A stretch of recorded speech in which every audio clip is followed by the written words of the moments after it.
Hey you guys, welcome back to my channel. Today we're going to be doing something a little different than I'd normally do. Or at least we're going to be doing the process a lot different from what I usually do. I'm going to be trying the cure on method, the cure on like nail prep method and sticking your nail tip sort of thing as opposed to using glue. But anyways, I did get this, or I did see this done on a fellow YouTuber's channel, Femi Beauty. I know a lot of you already do know her, so you can check out her channel as well. Well, basically, I'd been watching a few of her videos and I saw that that's the method that she used, and I decided to give it a try today to see if it'll work for me. So that's what I'm going to do today. Yeah. Okay, so before I begin to explain, details of this video, I just want to put it out there that this video does have timestamps, or I will make sure this video has timestamps so that you guys can navigate through this process, because I'm going to be doing sorry, I'm going to be doing a full set, and I kind of just want to show the entire process except for the parts where I went out of frame, which is like for a clip or two. Aside from that, I did show like the entire process of this nail, so I'll be doing like both hands as well, so you can just check through the timestamps. Alrighty guys, I've begun to prep her nails, and I'm basically using my cuticle pusher to push back the cuticles, and then I turn to the other end, which is like the scraper part, to scrape off any dead skin that is like around the cuticle. She barely has those, so it was there was really nothing much to scrape off, but I did like just to make sure I did go over the cuticles. Next, I go in with my hand file to etch off the shine from this nail, and then there's something I do where I turn the end of the nail file and I sort of like etch into the nail and like around the cuticle as well. You guys would see me do that. I did see that done on Tammy Taylor's channel, so yeah, and she does use like a purple cuticle etcher stick sort of thing, but obviously I'm like all the way here in Nigeria, I'm not going to be able to get that, so I decided to use my own file, which I mean it works. So yeah, that's what I'm doing. I'm going to use it to etch around the cuticle just like that, you guys, just like that. And apparently that's supposed to eliminate about what 85% of lifting. So yeah, that's why I did that, and I kind of want to incorporate it into my like nail prep process as well. So yeah, when I'm done with this, I'm going to dehydrate these nails with acetone, and then I'm going to apply primer, and then you guys would see me do like the next step.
Okay, so her nails have been thoroughly prepped, and I'm dehydrating and making sure I remove any of the dust, or any dust, sorry, that is on this nail plate. I'm doing so with acetone. Yes, with acetone and a cotton ball. And next I'm going to apply primer. This is the nail primer I use. This one is called Francesca, and I did order it on Aliexpress. I've been using it for quite a while, so I mean the nails seem to stay on long enough, so I mean there's no need to change primers, except if obviously I find like another interesting product. But aside from that, this primer is actually okay. So I'm going to apply one coat of this primer to each of the nails, and then I'm going to grab my base coat. I'm going to use the one from OPI. It's really popular around here, so yeah, you can easily get this at a nail supply store, or like Instagram. There are like nail supply stores on Instagram. You can grab those as well. I'm going to apply one coat of base coat first on the nail without curing, and then I'm going to apply base coat to my gel till my nail tips, just like I'm doing. And then here is the tricky part. This is my first time doing this on somebody else, so bear with me, you guys. But I kind of wanted you guys to sort of see my struggle as well. So here's the tricky part. Holding the tip to the nail was like a bit of an issue. I kind of had to tell her to hold her nail up for me so that I could use my other hand to support, and then the other hand to sort of like hold the flash lamp in place, so that the tips could cure to the nail. But basically that's just what you want to do. The reason I decided to do this method now is because I ran out of nail glue, and trying to get another one was getting another glue is like quite expensive. They sell a bottle of nail glue for about 2,800 naira, if I'm correct. Yeah, I did see on somebody's page that it's going for 2,800. And I mean, by the time I add what's it called, delivery down to my area, it's going to cost me almost 4,800, and that's quite a lot for just one nail glue. I mean, so I decided like I was going to wait till I'm buying like a lot of other things, and then I'll order that. But I mean, from now till that time, I don't have nail glue, and the only way I can adhere my tips to the nail is base coat. So yeah, and then coincidentally I watched like a video, like I said earlier, on YouTube, and I saw this method, and I thought, I mean, I might as well just give it a go anyways. So that's why I'm doing this. And then also I found out that, or I heard, or yeah, I was told that this method does help the nails stay on longer, and then it also does like protect the nails apparently in some way, and it also does help with lifting. So I'm really in for like a my own experiment, you guys. I mean, it's not originally my idea, like I said earlier, but I'm in to figure out if it does work for me. But anyways, I'm done applying the tip on this hand, and then I'm going to apply another coat of base coat, another layer of base coat on the nails, and then she's going to cure fully in the lamp. And I didn't do it like all the way to the tip because there's really no need. It's just from the nail to like where it meets. And now I'm going to do the same thing on this hand. Actually doing this other finger was much easier. I had to do it like with my own by myself though, because she had like her other hand in the lamp, and I'm not going to be waiting for her to bring it out and help me with it. But I found a way to do it, and it got easier with every nail. Now if you want to get that mini flashy flashlight UV lamp thingy, that yellow flashlight link, I would leave the link of where I got it on AliExpress in the description box, so you can definitely check that out. Yeah, you guys, I'm just going to let you guys watch me finish up on this what's it called, on this base coat process, and then I'll come back to you guys after I've like trimmed down the nail tips, and then when it's time to apply the product, sorry.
Okay, so I'm back from trimming down her tips and from her curing her nails fully in the lamp. You guys saw me earlier sort of crisp up the free edge of some of the nails, and the reason is because I didn't cut them to be straight, and I could have just left it like that actually and filed later on, but I really wanted it to be perfect, sort of. It does. I try to reduce my filing process from the onset anyhow that I can.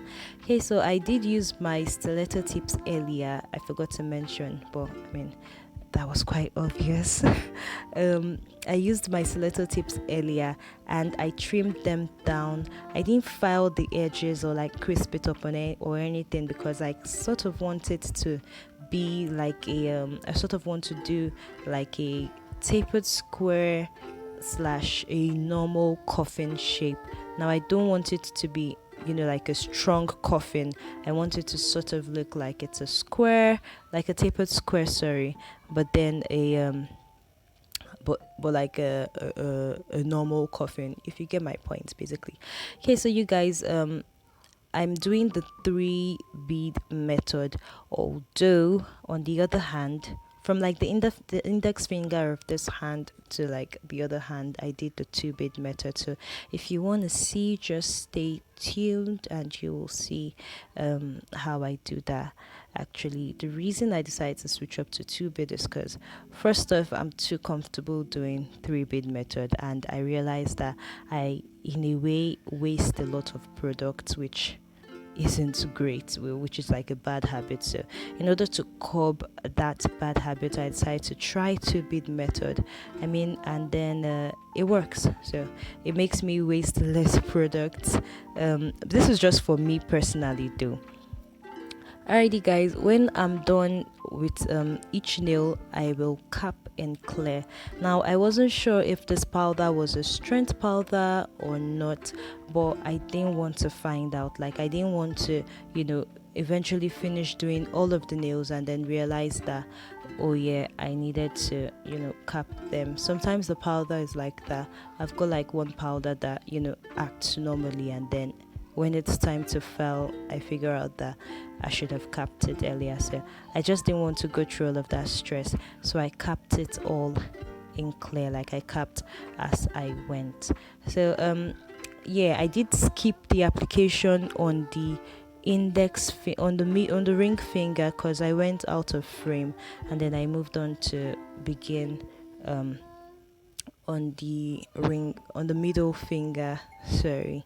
Okay, so a little tip for your application is this: never, or try to not wipe on one spot at the same time. You guys saw when I turned over the paper towel. If you keep wiping on one spot at the same time, you're going to smear your brush, and then you're going to dirty or stain your monomer. So because you keep wiping on the same side, you sort of pick up some product on the way, as or like you sort of pick up some products with your brush, and then you dip it back into your monomer, and that's what stains the monomer. Okay, so I know you guys as well are probably hearing the notification sounds on my phone. Sorry guys, I can't prevent that.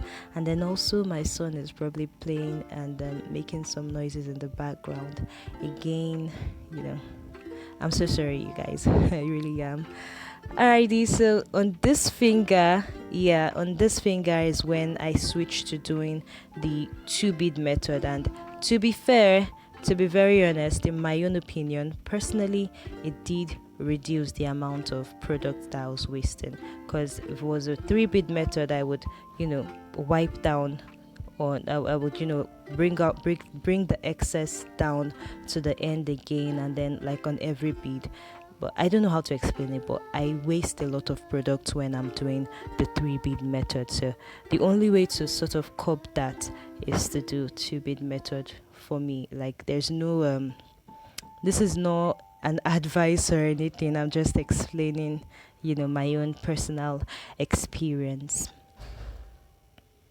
Alrighty, I'm going to let you guys enjoy the rest of the video. Again, the reminder is that there's timestamps so you can navigate through my video in case it's a bit too long.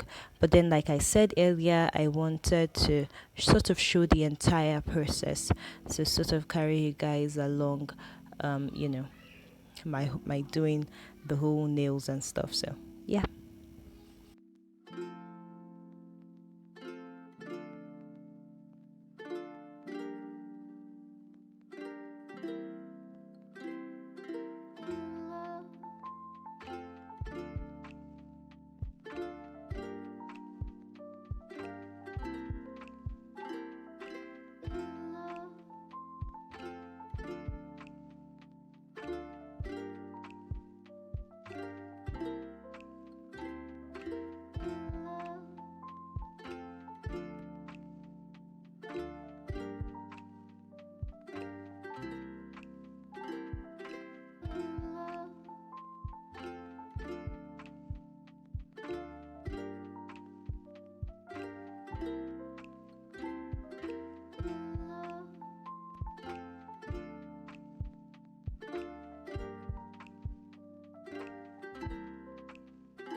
Alrighty guys, we're back. I'm done with the whole application process, and this is what the nails look like. They've not been filed yet.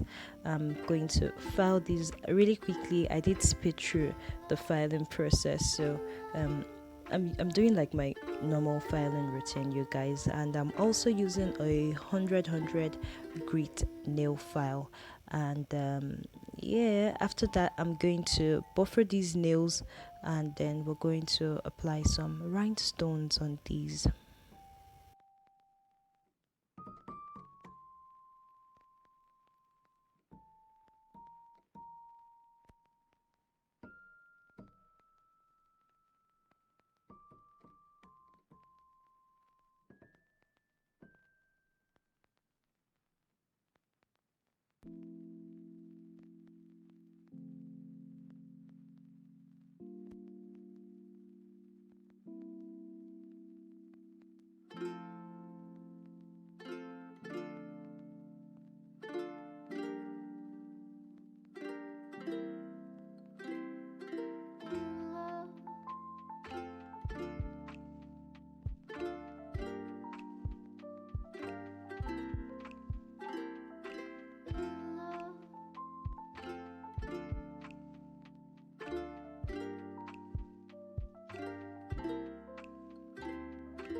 Hey guys, we are back from filing and I'm just wiping the nails again with acetone so that I could get like an even smoother surface. Weird thing is that the nails turn white after wiping off with acetone. Like I found this kind of weird. It happens sometimes and it happens not every time. So I tried to use alcohol again over it to see if the white spots would come off, but then it didn't. It still changed white anyways. So what I did, my solution was just before I apply top coat, I'm going to wipe them. And because I'm going to apply rhinestone to this, so I just wiped quickly and then applied my rhinestone glue first. And because I'm doing a matte set, you guys, I'm going to apply the rhinestone glue first, and then I'm applying the matte gel polish directly on the rhinestone glue. And I'm going to apply my rhinestones to this just like that, you guys.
So I'm done applying rhinestones. I think that's right about the amount that I want.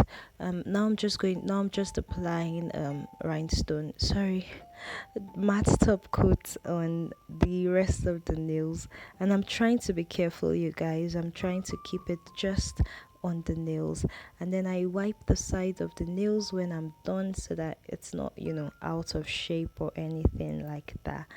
But yeah, you guys, this is the great thing about matte top coat. It's shiny just before you put it and cure it fully in the lamp. I think that's like really cool, especially when you're watching it in the lamp turn dull. It's really, really cool. Alrighty, guys, here's the final result. Let me know what you think, you guys. Leave a comment below. Let me know if this set was helpful. Let me know your thoughts on like the cure-on method. I mean, let me know if you're going to give it a try as well, and if it does work for you. But sorry, really quickly, what I'm doing now is applying cuticle oil. I mean, if I just dropped some oil on each of the nails, it would ruin the matte design. So I used like a gel brush to just wipe on the cuticles or around the cuticles. Also, I mean, my stones are not real Swarovskis, so it's okay for me to put oils on them or whatever I want, just to make them shine a bit. That's what I do. Or I apply like gel top coat, or the glossy one. But because this is matte, you can't like apply matte top coat to it, else the stones will turn dull. But yeah, you guys, let me know what you think. Thank you so much for watching, and I'll see you in my next video. Bye.